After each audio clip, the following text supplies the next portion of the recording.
Welcome, everybody. Thank you so much for being here on this edition of the REI Hacker Podcast. So excited for my next guest. His name's Ian Drewe. Ian is the CEO and founder of Avoca Properties. He spent over 25 years working as a lawyer and an investment banker around the world, completing hundreds of billions of dollars in investments and capital raising for the world's largest real estate investment trusts, funds, and other entities. He specializes in analyzing real estate properties worldwide, and he's been doing this since 2008. Ian, thank you so much for taking the time. Really appreciate you joining the podcast. Thank you, Benson. Wonderful to be here. So you've got a bit of an accent. Where are you born, raised? Tell me about your background. I'm an Australian. I was going to say an Australian by birth, but given my accent, I don't think it's ever going to leave me. I'm very much an Australian. I currently reside in New York. I have an American wife and kids here. I'm in many ways a walking cliche as an Australian. Back in 1999, I was posted for a year. I was working with the German bank, and they said go and spend a year at head office in Frankfurt, and I'm still going.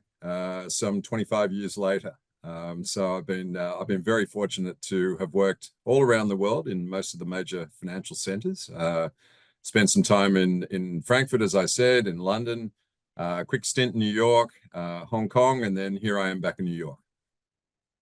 Amazing.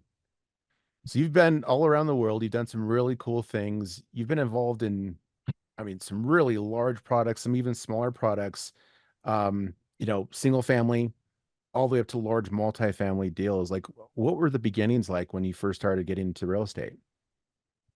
Well, yeah, it was essentially on the professional side. I was working with banks at the time, and I worked in capital markets, which essentially meant that we went and both raised funds with I guess large REITs and insurance companies, other funds, other banks, and then invested those funds and hopefully did so and made some money for all concerned. On the personal side, whilst I was doing that, I started my real estate journey when I was in London in the 2000s.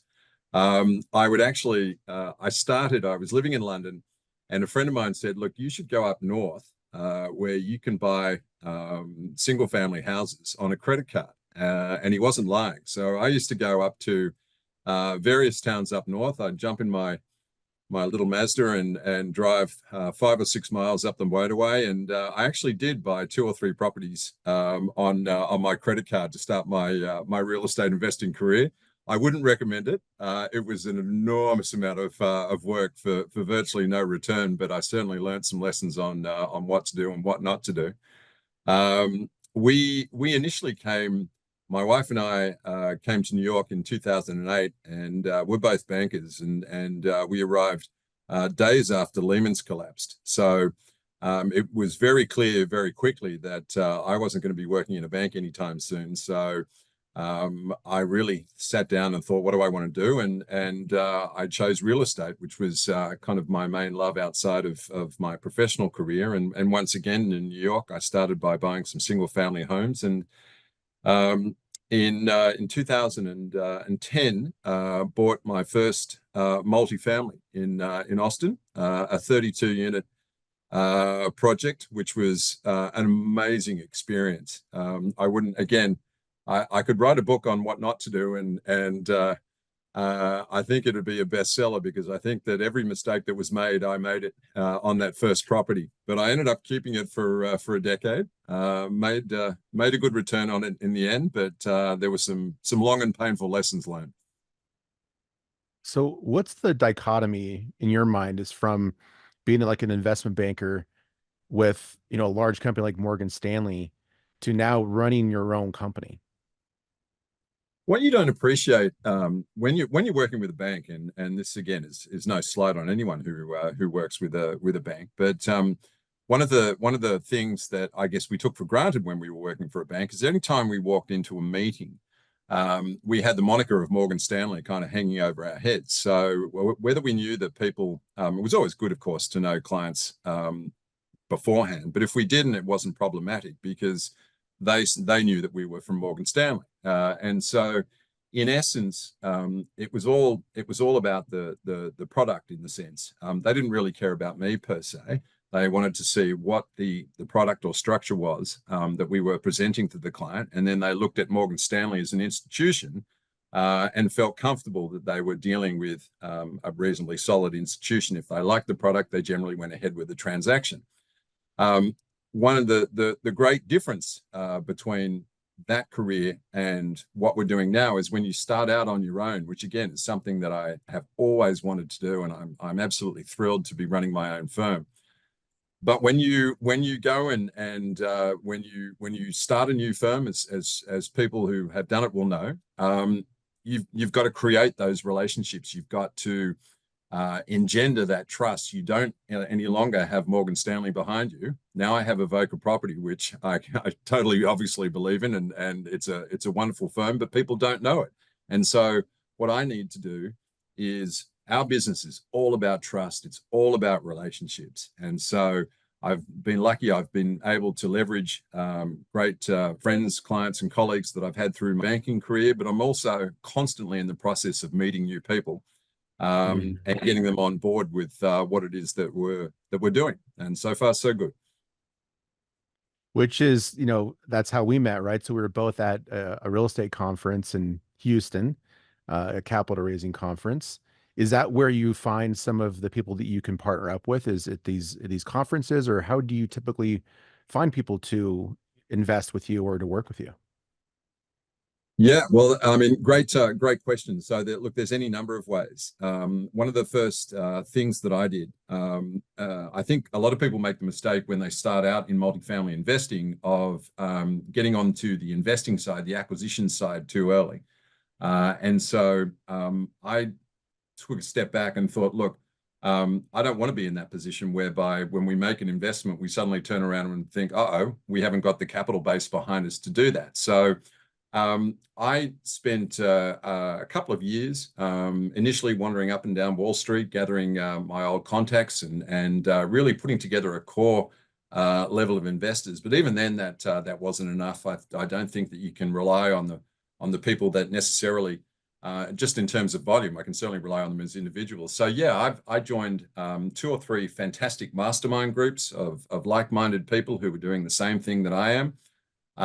As well as going to conferences, as you say, where we met up. The mastermind groups are absolutely fantastic, and I would really recommend anyone who sets out to do any kind of property investing to join these kind of groups. Not only do you meet similar people with similar interests to what you're doing, but you also learn, depending upon the group, a huge amount on the way. So through my first mastermind group, I was lucky enough to meet 2 people who are my prime partners in Texas and Florida, where we invest.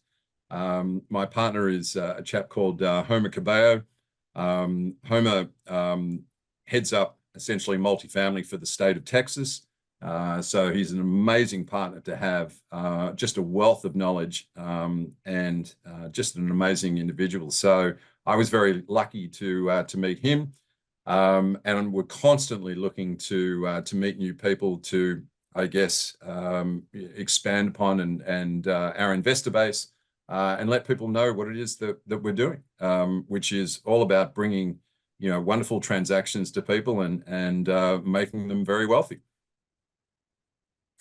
Yeah, so a lot of people work through the typical levels of real estate, right? That maybe start off with maybe doing some passive real estate investing in a REIT or something that's completely hands off. And then they're like, well, I want to do fix and flips, or I want to wholesale, and they get their hands dirty a little bit. And then they transition into some more complex transactions. And then they see people doing multifamily and they think it's so out of reach, right? Because it seems so big and unattainable. But how would somebody get started in investing in multifamily?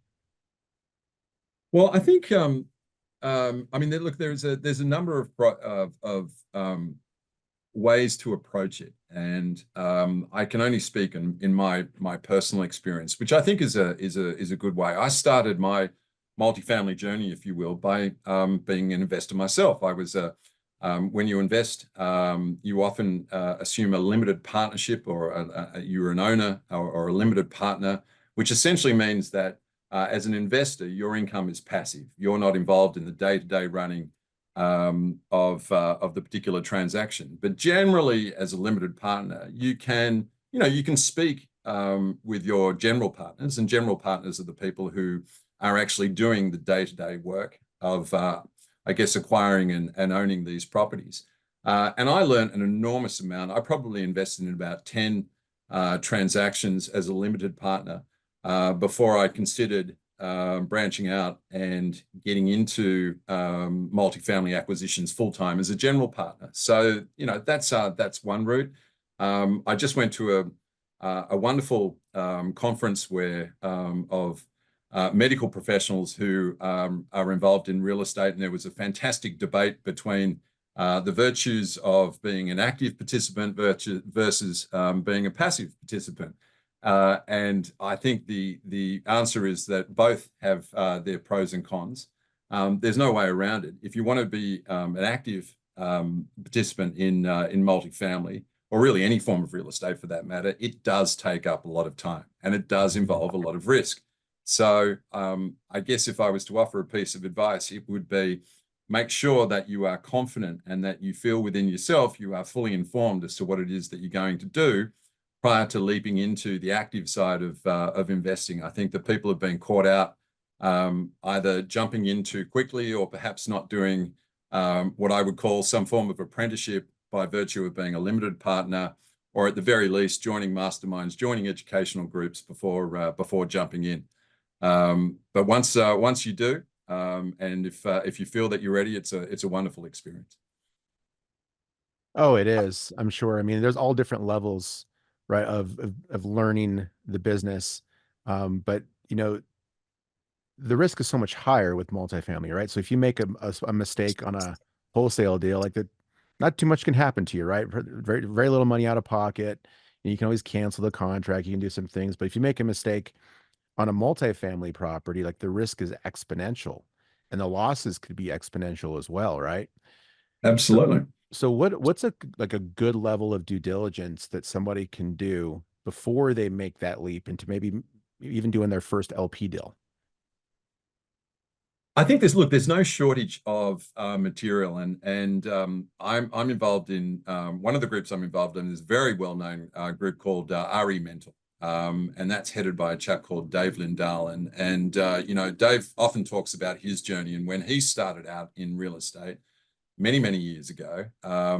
There was really no textbooks. I don't believe there would have been too many mastermind groups or any other collective groups to educate him. He really kind of learnt on his feet, if you will. And I have an enormous amount of admiration. It sounds like I'm being a bit of a sycophant, but I am telling the truth. He learnt by his own mistakes, and he learnt, I guess, by virtue of his own journey. Now life is a lot easier. Now anyone wanting to go into real estate, and again, I would suggest if you want to go into real estate, start as a limited partner, learn the business that way, watch what the general partners are doing, learn from their mistakes, rather than I guess learning from your own as people had to previously. But these days, there are any number of books online that will simply tell you the basics about how to invest in as an active investor in multifamily. I did at least 3 educational courses, which are not cheap. So again, there's a certain amount of risk there because not all of them are good, and that's where I would I guess caution people. Just because you're handing over a check for $20,000, sometimes more, doesn't mean that you're necessarily going to get a good course that's going to put you in good stead. There are really some great courses out there, but there are some not so good courses out there. And if you get a chance, go online, go into chat groups, speak to people who've done the courses, find out what course would work for you, because a lot of them are really expensive. I went to 2 or 3, and some were far better than others. But I would recommend doing the courses. There's a mountain of material online. There are all kinds of books that you can read. And I also think that there's no shortage of people who are in the industry. Go and speak to them. So if I will take the opportunity to venture to myself. Most of my day is spent speaking with potential investors, speaking with people that are interested to get into real estate. And I think it's imperative that those of us who are sort of this far along the journey share what we've learned, because I would have struggled even more than I did in the beginning of my career if I hadn't had the good help of some really key mentors who are still very much part of my part of my inner circle and key people with whom I work. That's great. Can you help us out a little bit more with which courses you think are the good ones? Yeah, absolutely. Well, I've already given him a bit of a plug, so I'll give him another one. Dave Lindahl at RE Mentor does a fantastic course. Again, you'll have to speak to the good people at RE Mentor to try and understand the options. It's not necessarily cheap, but I think it's just it's something that the money will return itself many times over. Fabulous course, fabulous group of people. I'm actually a member of what's called the Insiders Club, which is a group of around 80 people. We're constantly getting together, talking about, developments within the industry, what's happening, what's not. I have learned an enormous amount just by speaking with people who are further along their path than I am.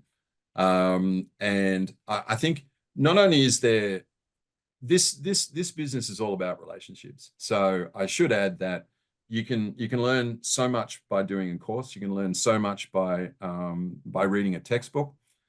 But in order to succeed in multifamily property, and I would say commercial property of any ilk, you need to have a great team. It's all about having that team. And for most people, it's going to be a process of trial and error. Rarely do you just fall into the necessary team straight away. You're going to come across some good lawyers, some not so good lawyers. You're going to come across some good brokers, some not so good brokers. What these groups tend to do is not only do they educate you, but they introduce you to other people who are also looking for good team members. And again, through RE Mentor, I would also plug Josh Cantwell's course, Accelerated Investor, Strategic Real Estate Coach. I really like Josh. He's a wonderful guy. I've been part of his program now for a couple of years. And he's just a great guy who has really seen and done it all. And he's just, not only is he a great educator, but he's also entertaining. He's fantastic to listen to. And again, I should have plugged Josh's course earlier than I have. So there's two real examples of courses that I highly recommend. That's great. Any books that you think would be good for people to check out too, so they can just read on their own and absorb that content as well? Gosh, off the top of my, there are so many. Benson, I can certainly give you a list afterwards that if you could perhaps put on your website that listeners and viewers might take advantage of. Very happy to do that, but I'm having a bit of a seniors moment here. I've read so much over the last 3 or 4 years that no one book really. Ken McElroy writes some wonderful books.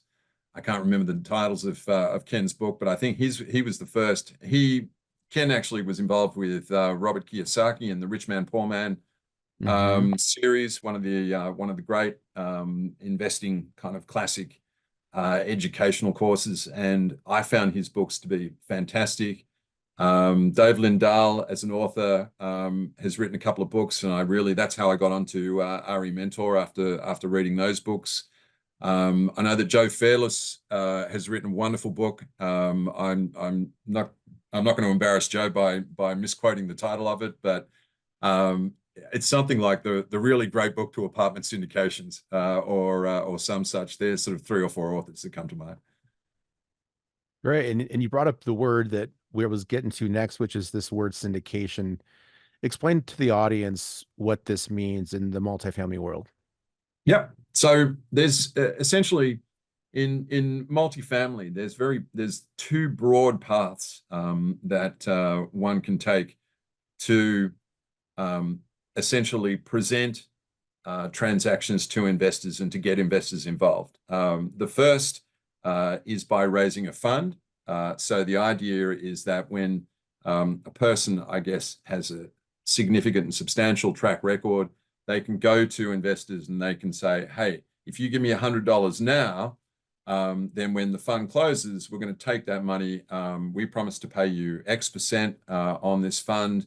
And they give you the money on the belief that you will go out and acquire properties off the back of that fund. The second approach is syndicating, and that's what we do. And essentially, so we're very fortunate. We have a wonderful community of investors with whom we're constantly speaking, constantly educating, having fun, updating, analyzing deals. And when we have a live deal, we essentially bring that group of investors deals on a case-by-case basis.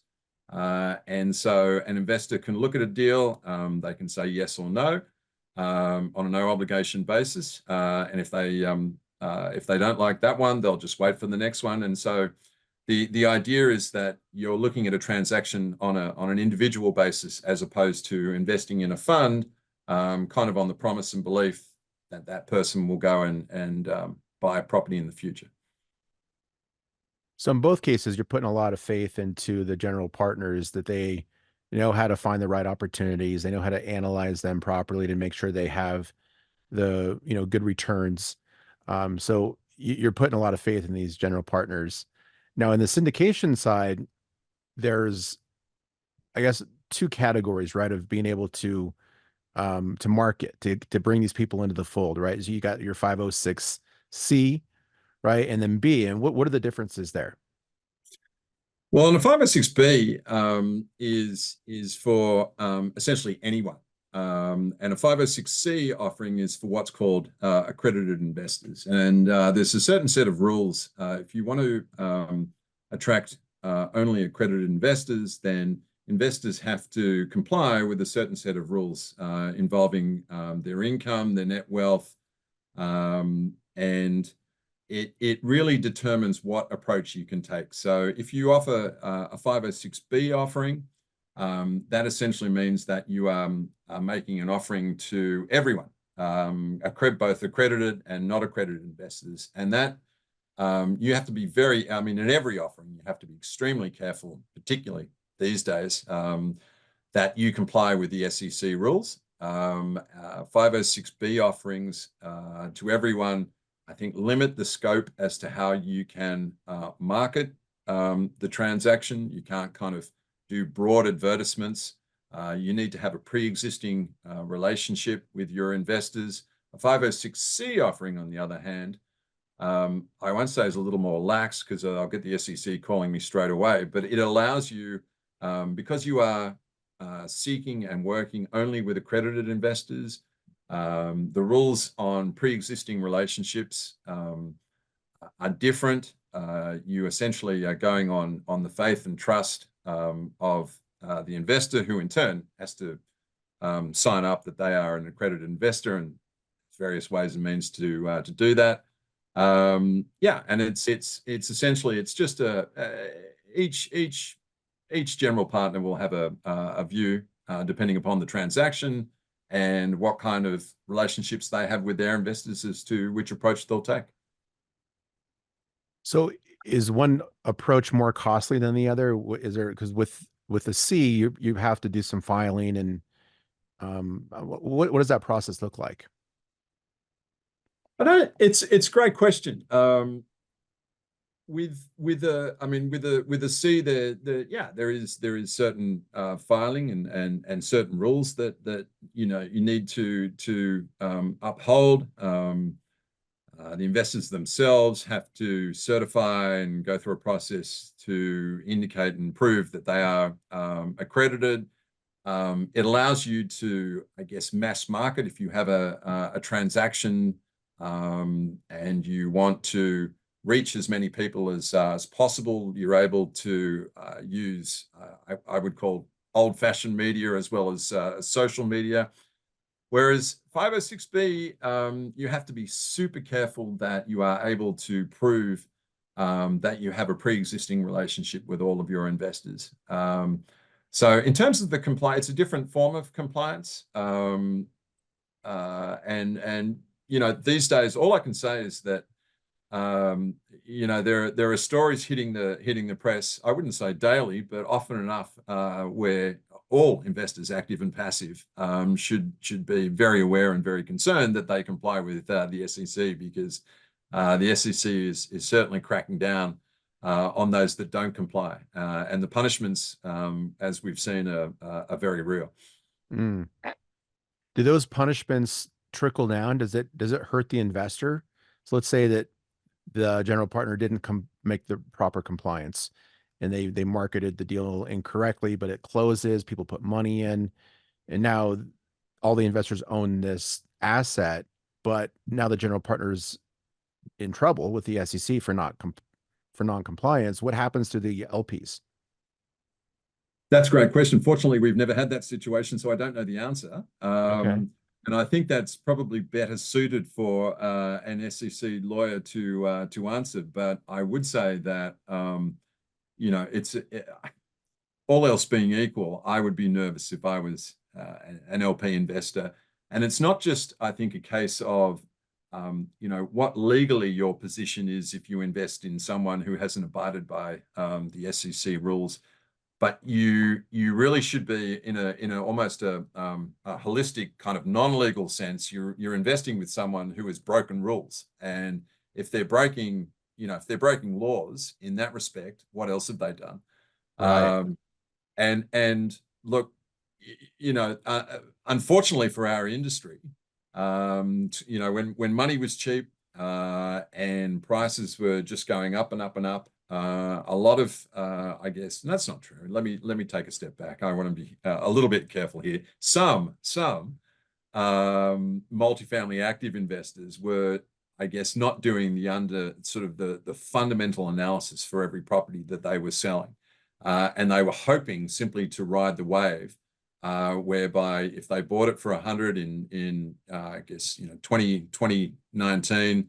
Or 2017, again, when money was cheap, if not free, then 2 years later, it'd be worth 150, and the underlying fundamentals really didn't matter. What we're seeing is that after rates, of course, leapt up quite substantially, some of those operators, are being faced with a position whereby the music has stopped. Values aren't skyrocketing, and they're faced with debt that they can't repay. And that's where, depending upon who you speak to, there's almost $1 trillion of multifamily debt that's coming due in the next couple of years. And I think there's going to be, unfortunately, some people that are going to be put in a really difficult position who are not going to be able to pay that debt back. Wow. But that does create a bit of an opportunity for people like you who are looking for more opportunities, because you might be able to get your hands on some assets that are in foreclosure, or are in some distressed situation that you could turn around and make profitable again. Oh yeah, I'm not going to lie. It's an amazing time. It's almost a perfect storm in many respects, which a lot of people are saying simply won't be replicated in our lifetime, of really key attributes and financial, I guess, data that shows, as we just discussed, that look, yeah, a lot of people are going to be in default. There's going to be a lot of owners who are going to have to sell. There's going to be a lot of banks that have property on their books that don't want them. And yeah, for people who are doing the right thing, are analyzing the fundamentals, and running a solid business, I think in the next couple of years there's going to be amazing opportunities. Absolutely. Yeah, it's pretty exciting. I mean, this is why I'm so interested in this space right now, and why I took the leap to to go to that conference and become part of that group. There's just so many just huge opportunities, and the way I look at it too is like you can put a certain amount of work into one thing and get a return, but you can put that same amount of work into another thing that has a much higher upside, like multifamily, and have much greater returns. And so it makes me wonder, like, man, if wish I could have just found this 10 years ago, right? So there's like no better time than now to get involved. Yeah, I couldn't agree more. I couldn't agree more. As I said, this is just an incredible period where, as I said, so many things have aligned that those of us in the multifamily space, and I think also other commercial property spaces as well, are really, chomping at the bit. I know as an ex-banker that there are a whole bunch of mortgage providers um, who are sitting on properties that are either already in default or about to be foreclosed. And look, banks don't. That's not their ball game. They don't want to have this stuff on their books. It takes up. They get what's called huge capital charges as a result. So they want to get rid of the stuff quickly. So it's not just it's not just distressed owners, but it's also the debt providers who are keen, who are about to, if they're not already, Mhm. sitting on a stockpile of these properties, who absolutely do not want them on their books. So yeah, look, it's an amazing opportunity, and I think I first came across another plug for Josh Cantwell. I first came across Josh when I was here in 2008 looking at single family properties, and he was a big single family guy, had an amazing track record of fixing and flipping and doing a whole bunch of stuff. He made the switch from single family to multifamily, and said for him it changed his life, and essentially enables you to, I guess, multiply, assuming that what you're doing is good in the first place, but multiply based upon almost the same amount of effort, give or take, your returns. So yeah, it's a wonderful business. Yeah, I agree. So let's say someone who is getting started, um, and let's just assume they've got, they've got a good track record, they understand real estate, and they're wanting to structure a deal. What are some of like the basics of putting together a deal with the structure, as far as like, percentage ownership and how much money you raise versus what you get a loan for from a bank? Like how do you like to structure deals? Yeah, I mean, what you want to do, and again, I apologize because I sound like a broken record. First thing you need to do is have a good team around you. If you have a bad team, if there's a weak link in the armor, then the whole thing can come falling down. So you need to have a fantastic lawyer. You need to have a wonderful tax advisor. You generally need to have potentially a debt and equity broker, but certainly a debt broker that you really know and trust. And once you have kind of your team in place, then um, we tend to look for deals where we can assume the existing debt, which essentially means that the seller, let's say the seller is selling a property for 100, and look, debt these days, debt comprises anywhere from 50% of a deal, could be lower, up to 75%. A debt broker is going to come and call me afterwards and tell me that I've got it wrong. But for the purposes of this discussion, um, the rule generally is you want to leverage your property as much as the property will allow it, and that's important. But generally, that will be the restraint will be the lender. The lender will not lend to you more than the property can adequately afford, if that makes sense. The one of the things and again, we learned this through experience, and learned this from the hard way. If you're starting out in the business, you'll need to have a partner, both for a partner who has experience and a track record, and then you'll also need to have partners who have a healthy personal balance sheet. Lenders will not lend to someone who is or team members who have no strong track record, for obvious reasons. They want to see experience, and I'm speaking very broadly here. The agencies who provide a lot of loans for multifamily and the banks will generally have requirements as to the net worth of the sponsor team that is doing the acquisition. And so what happens is when you do your first deals, you need to partner up with that person who provides both that, or people, I should say, who provide that experience. And I guess also that net worth to enable you to borrow in the first place. And this is where things get really tricky because they're generally called sponsors, these people that you need to bring on board. And everyone's got stories about what sponsors charge. So be careful. Sponsors will do different things. Some sponsors will just want to come on board and do the bare minimum. They're happy to lend their balance sheet. They're happy to lend their experience, but they might not necessarily want to get involved in the transaction. They certainly might not want to assist you with a capital raise or bring capital themselves. And they'll charge accordingly. They may charge 15, 20, 30%. The other extreme are sponsors that will want to come in and essentially be more than hands-on. They'll want to take your deal. Not take your deal as in steal it from you, but they will want to run it. And so I've certainly heard many stories about sponsors who will take 80 to 90% of the deal because they bring in, again, that level of knowledge of balance sheet and expertise. I would want, if a sponsor took 80 to 90% of the deal, I would want them to be a pretty big part of the capital raising as well. But you will need, when you start out, you will need experienced people on your team. So that 80 to 90% ownership is just of the GP portion of it, right? They own, like say it's a 30-70 split, right? They would take 80 to 90% of that 30%.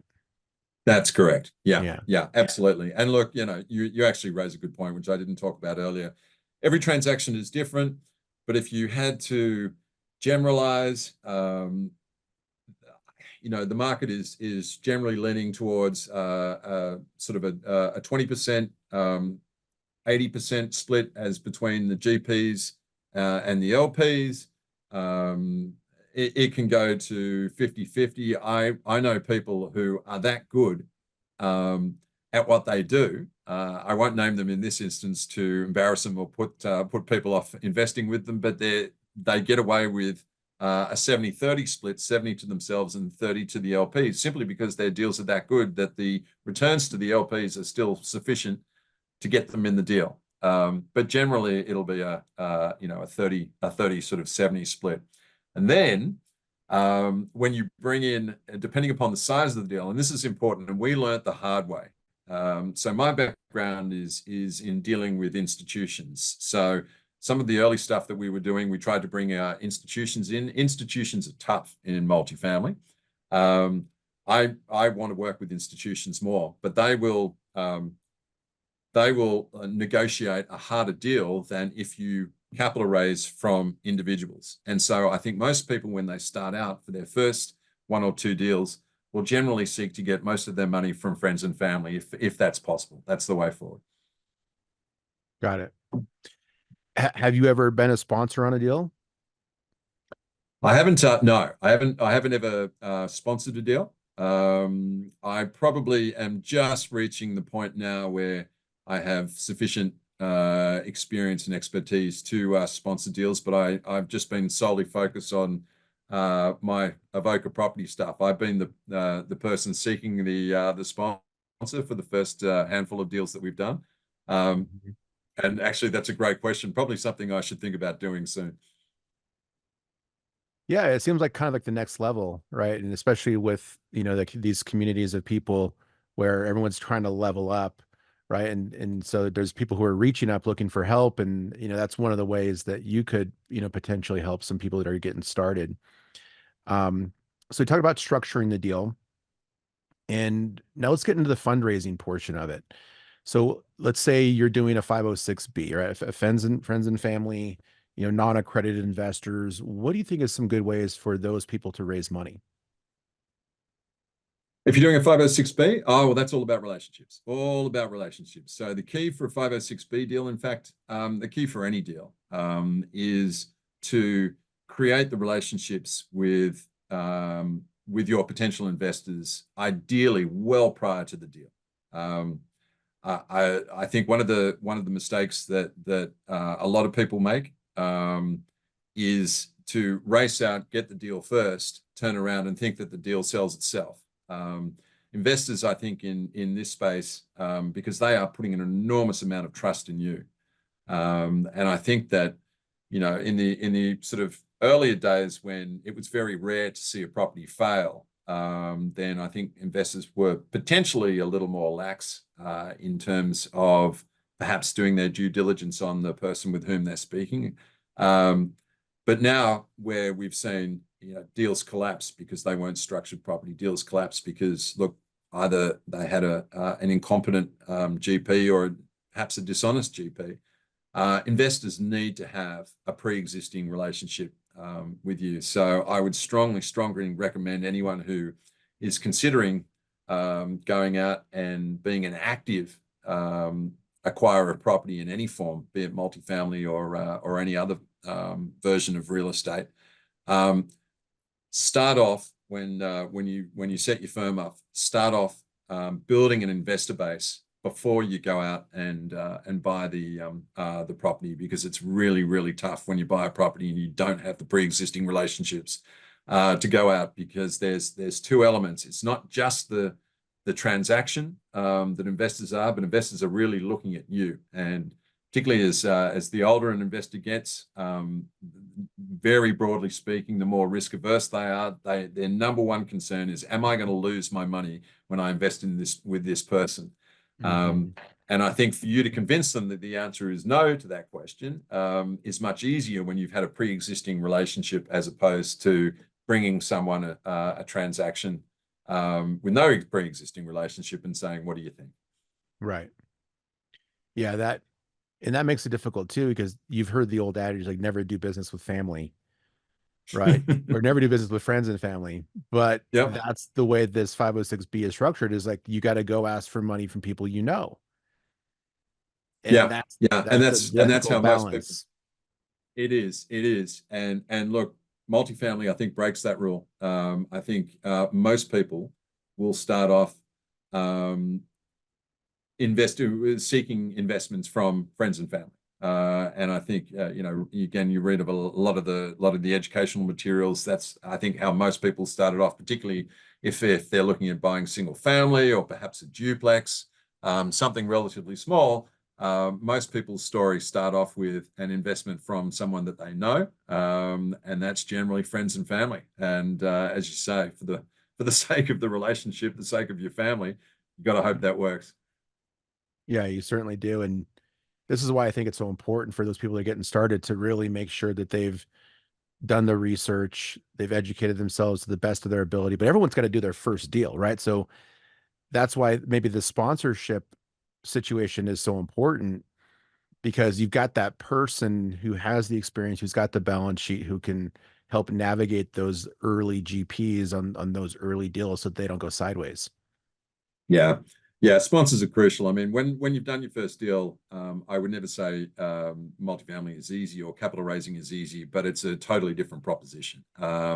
And just having that track record. So I think what a lot of people do is accept the fact that, look, for my first handful of deals, I'm going to need to give up a decent proportion of the GP to that sponsor, to allow me to get this deal done, to get the next one done, and so on and so forth. And the idea is that hopefully over time, the requirement for the sponsor becomes less and less, both as your own experience grows and as your balance sheet grows.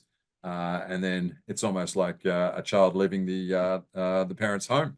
Ultimately, one day you wake up, you don't need a sponsor. You are that sponsor. But you need to just accept the fact that you're going to give away a chunk of the deals to get that track record. And it's a bit of it's tough. The first transaction or two is tough, because no matter how good the transaction, people are looking at you saying, well, you don't have the track record, so you need to do whatever it takes Either bring in that sponsor who's going to get you over the line, and having those relationships before getting that transaction is crucial. So from my experience, when I started my firm in very early 2021, I spent 12 months doing nothing but I had just retired from Morgan Stanley. So my obvious catchment area for potential investors was Wall Street. So I raced up and down Wall Street, explaining to people what we were doing.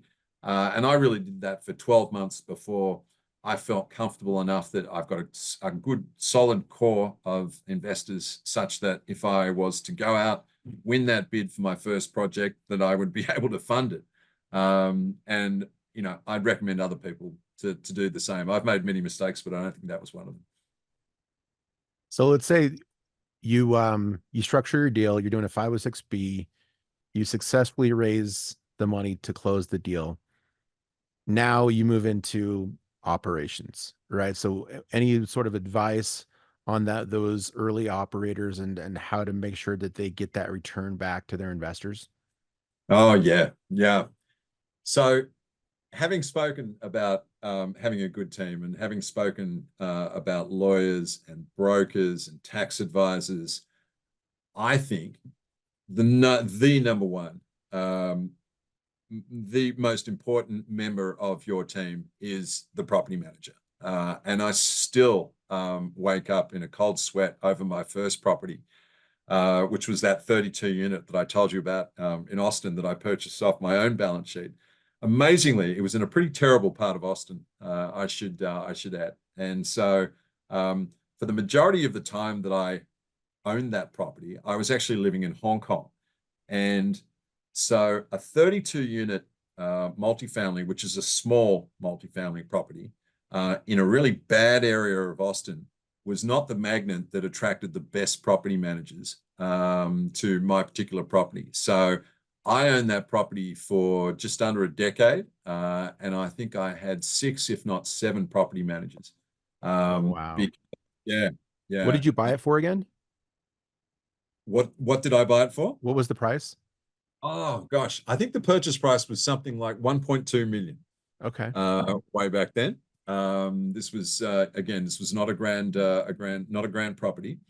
And so you can imagine property managers just weren't, it just wasn't big enough for them to earn a huge amount of money. So I had some awful property managers. And again, I don't want to bore you with the story. Suffice to say that we really had just about everything that could go wrong went wrong with that property. And one of the toughest things for me, particularly being an overseas owner, was finding the right property manager. So you can have the best laid plans, you can have the best execution in the world, the best laid plans in the world, but if they're not executed correctly by the property manager, then everything can fall apart, and it can fall apart quite quickly. So one of the golden rules that we have before we sign a contract to acquire a property is I want to have at least 3 property managers that I believe are excellent and could do the job and essentially are interchangeable. Because property managers on their own volition come and go. Sometimes you'll have a great property manager and they'll say, you know what, I'm going to go and live elsewhere. Or they're going to say, you know what, I'm going to, for whatever reason, change my business plan. I'm going to go be an attorney. So you've got to have a plan B, because the one thing that you don't want to do, I don't know about you, but as an Australian kind of ex-financier, I could not go and run a 288 unit Class A property in the south of Texas, and I don't plan to. And so, my advice would be get good relationships with. I have some wonderful relationships with property managers, as I said, because I still wake up after my first property in Austin in a cold sweat at 2 a.m. After that particular experience. So I think they're the most important person in the team. And as many people have told me, when you go through the capital raise, you've got your debt in place, you've signed the papers, the property, the keys are handed over to you. That's really when the fun starts. And a lot of generally, if you're in the business of value add, then you've got to go and add that value, and that's it's often easier said than done. And so you're relying on your property manager, you're relying on your other team members to manage the manager, and it can be difficult, and that's why sometimes these things fall over. Yeah, I think that the benefit that you get from a property manager is so much overlooked. And it's less obviously with single family. Like people hear, oh, 10% to manage a property, I can do that. It's just collecting rent, right? Maybe you got to fix a toilet here and there. But with multi, there's a lot more going on there than just fixing toilets and collecting rent. Yeah, well, multiplied by, it's fixing toilets multiplied by 288. I'm just referring to our particular property that we're spruiking at the moment. Yeah, and you're often looking at, again, depending upon the size of the property. Some of these properties look and feel like resorts. They've got pools, they've got business centers, activity centers, gyms. And it's a lot of work. It's a lot of work. And I often kind of, shake my head and say to the property managers with whom I work that I simply couldn't do what they do, because, for any number of reasons. Firstly, I don't have the skills, but secondly, I don't have the patience, the attributes, or the ability. And look, it's difficult, and you need a really good property manager. Everyone's heard stories, got stories about what happens if the property manager doesn't do the job, and that's when things can get hairy. So, as I said, I like to have a couple up my sleeve. You hope that you will never have to use them, but the property management job is hard. It takes a lot of time, and you've also got to be prepared as a GP, as an active investor, that you may have to spend a lot of time working with the property manager if your property comes unstuck or has various issues. Yeah. So let's say that you raise the money, the operations go well, and the property's making some money, it's looking good, right? So how does that deal start to come to an end? Like, how do the investors get their money back? What are like some of the potential options along the way to either exit the property or to, for the GPs to make money as well? Yep. So look, there's a number of ways that you can structure deals. If I was to look at perhaps the most common, the most vanilla way of structuring a deal, which again is excellent, assuming that everyone does their job, is that the property will be acquired. So investors will put in their equity, debt will put in their debt. Depending upon the type of property and what work needs to be done to it, some properties will cash flow straight away. So investors, if they're lucky, will receive a check. The idea is that they receive quarterly checks. It's rare, but you could receive if your property is cash flowing from day one and everything is running well, then you might receive a check in the first quarter, and that will continue for a certain period. But if I was to generalize, most properties need a period of stabilization, and that essentially means that they need work. It may be a lot of physical capex to be spent on it. You may be building stuff that is revenue generating on the property. There's a host of different things that may need to be done. And the idea is that when that property is stabilized, which means that you have executed your business plan as to how to turn it around, then what may happen is that the property then is essentially refinanced. And that is a way in which investors often get their money back. So the idea is reasonably simple. If you buy a property at 100, and it's valued at 100 because it generates a cash flow of 10, and you have what's called a cap rate of 10%. Essentially, the value of your property, and this is very, very, very broadly speaking, is essentially the net operating income divided by the cap rate. And so if you start with a property that's generating a net operating income of 10, and then you do a bunch of work, and let's say it takes 3 years, and your net operating income then all of a sudden becomes 30, then assuming your cap rate doesn't change, all of a sudden you have a property that's now valued at 300. Now, the investors are kind of sitting there. Hopefully they've received some checks along the way. And an operator may then turn around and go to a bank or an agency, whatever form of debt they seek, and they may say, look at what we've done to this property.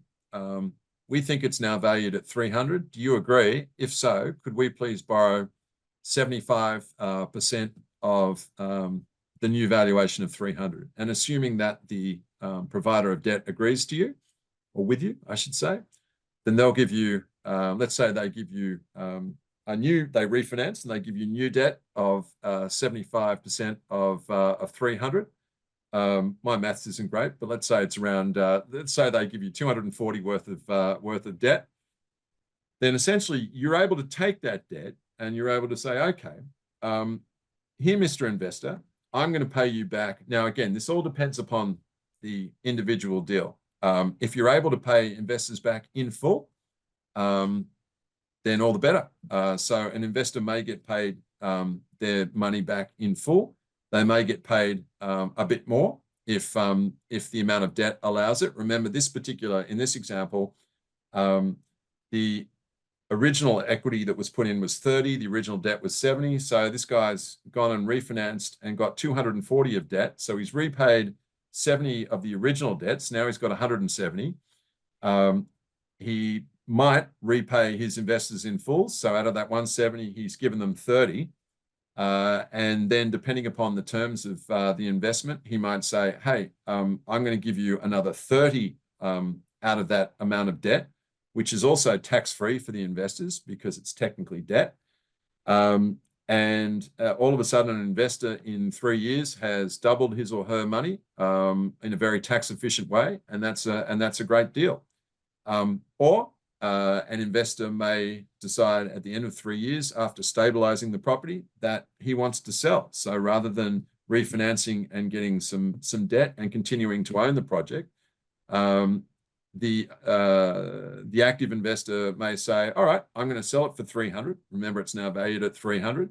So out of that 300, he would repay again his investor 30. Let's say he gives the investor another 30. So they've doubled their money in 3 years.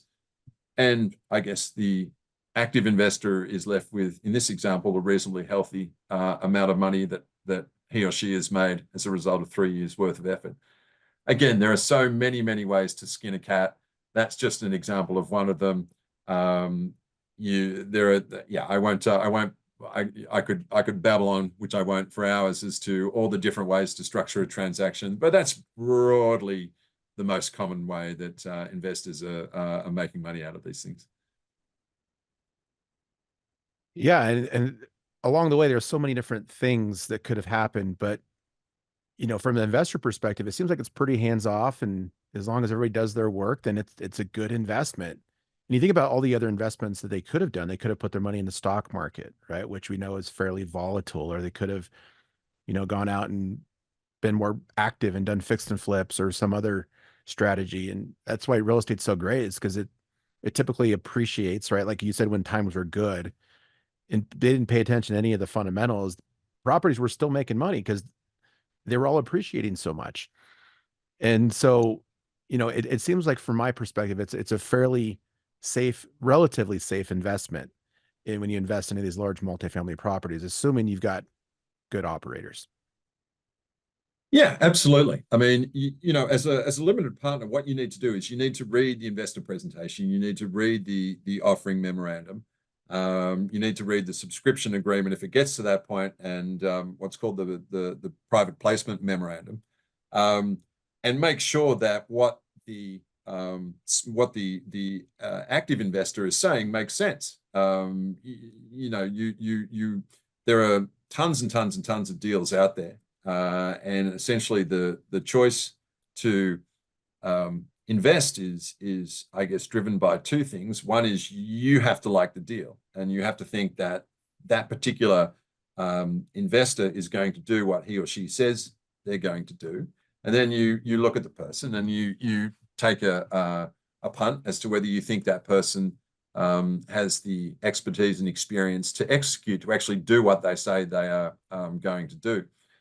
In terms of passive real estate investing as a class, I mean, boy, I wish I had found out about multifamily investing much earlier than I did. One of my gripes, and I apologize in advance to anyone who is a wealth advisor or a private banker who may be listening to the podcast. But when I would put my money with wealth advisors, I was often nonplussed at some of the fees and commissions that they were earning and the value that they were adding. Now, again, this is just my experience. I remember in Hong Kong, I put some money with a Hong Kong wealth advisor right at the start of one of the greatest bull markets, if not the greatest bull market that the world has ever seen. And at the end of it, when we left Hong Kong in 2017, he said, "Oh, Ian, here's your statement of earnings, statement of holdings." And I kind of looked at it, and it was flat. And I said, why is it flat? Why has everyone else made enormous amounts of money over this decade, and I've done nothing? And he said, "Oh, because we chose to invest in various Asian securities and this, that, and the other." And I just looked at him and I said, "But why? Why did you do that?" And I believe the answer, and it was a poor decision making. Now, again, I shouldn't want to project my experiences with some of these people on everyone else. But I do know that this guy got a lot of commissions and essentially was paid to invest in these securities, which to me is a massive conflict of interest, and yet it still seems to be quite legal. I read another study that said that if you invest on average, if someone had started to invest when they were 25 and took out their money when they were 65, 2/3 of the amount of earnings that had accrued on their money, remember, it's their money and their risk, 2/3 of that goes to fees and commissions of brokers, wealth advisors, and the other people who churn these securities. So I'm a big fan of real estate as an asset class, and I think passive investing is so far superior to other forms of passive investing, be it stocks and bonds and the like. Amazing. So you started Avoca in 2021, is that right? Yep. And how many projects have you guys done since the inception of Avoca? Well, this is we're now bringing our third to market. Third to market. So it's Jackson Place. Are we allowed to talk about it? Or are we going to be violate? No. It's an accredited investor, so we are absolutely allowed. So tell me about Jackson Place. Sure. As I mentioned earlier in the program, I have some wonderful partners in Texas, and we have acquired a 288 unit Class A property from a city in an area called the Rio Grande Valley, which is down south. It's part of what's called the McAllen-Edinburgh MSA, which is the 5th biggest in Texas. And it's an area that the governor of Texas has described as kind of the catalyst and the engine room for the future of Texan growth. So if you think of Texas still as being one of, if not the fastest growing state, we have this property in a city called Pharr, which is in the fastest growing portion of the fastest growing state. It's a wonderful deal. It's part of the City of Pharr's affordable housing program. So in exchange for providing housing to tenants of certain income demographics. We have a tax abatement. We have assumed a loan which is at a very cheap interest rate. And as a result, we have forecast, and remember, these are forecast base case returns. These could be impacted by any number of variables, but our model, we are forecasting for our investors a 30% return per annum, an equity return of a multiple of 4, and a cash on cash return of around 12.5%, which is quite exceptional at the moment for deals of this class. So if investors are interested, they should please reach out to me. On my website is Avoca, AVOCA property.com. And I would love to speak to you. Again, it's all about getting to know and establishing a relationship between myself, my team, and prospective investors, and we're very big on that. We'd love to speak to you. Amazing. It sounds like an amazing opportunity, and that pitch was great, by the way. Thank you. Just the whole thing. But anybody who's interested in investing in multifamily, Ian would be an amazing person to talk to. I've met him personally, just a really pleasant individual. We had some great conversations in Houston, and I would certainly recommend talking with Ian. So check out avocaproperty.com. Reach out to Ian about the Jackson Place opportunity. And Ian, thank you so much. I really enjoyed the conversation. Thanks for the education and the insight. And I think you've opened the eyes of a lot of people in the audience about the possibility of investing in multifamily properties. So thank you very much. Oh, it's been wonderful, Benson. Thank you so much for having me. Thank you again. And everybody, thank you so much for listening to this edition of the REI Hacker Podcast. Keep an eye out for more amazing episodes with just awesome people like Ian, real estate investing, business development, just entrepreneurship and the like. And so we'll have more people like Ian coming in and just hoping to inspire you to take action, do your own way of investing, start businesses. So thanks for listening, and we'll see you guys next time. Take care. That's a wrap on today's Real Estate Revelations. Thank you for tuning into the REI Hacker Podcast. Remember, every property has a story, and every deal is a lesson. Until next time, keep hacking the real estate world.